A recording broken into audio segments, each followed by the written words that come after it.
بقول لك السلام عليكم ورحمة الله وبركاته. أهلا بكم في قناة أسيل وأسينات.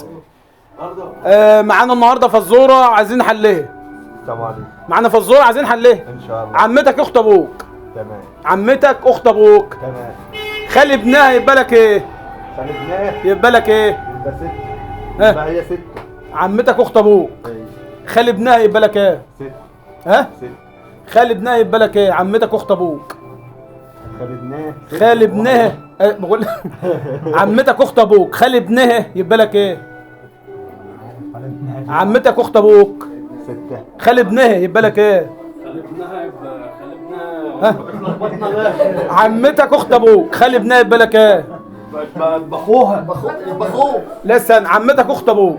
خلي ابنها يبقى لك ايه؟ خلي ابنها يبقى خاله. طيب عمتك اخت ابوك يا حاج صبري. خلي ابنها يبقى لك ايه؟ صراحة مش عارف. عمتك اخت ابوك يا حوده. خلي ابنها يبقى لك ايه؟ ها؟ تعالوا رجاله، تعالوا تعالوا تعالوا يا رجاله، تعالوا خدوا السؤال ده. تعالوا خدوا السؤال ده. عمتك اخت ابوك. ما اعرفهاش والله. خلي ابنها يبقى لك ايه؟ والله ما اعرفها. انا شايف عمتك اخت ابوك. خلي ابنها يبقى لك ايه؟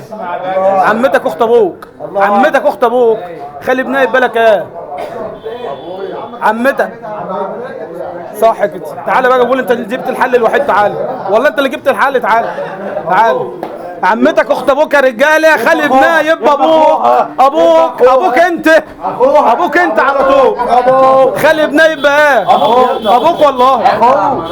عمتك اخت ابوك. خلي ابنها يبقى ابوك يا عم محمد. ابوك يا جدع. فهمت ايه؟ اخوها. فهمت يا صبري؟ يقول عمتك اخت ابوك. عمتك اخت ابوك. خلي ابنها يبقى ابوك. الله يديك الصحه. كده اللي حل مظبوط يا جماعه.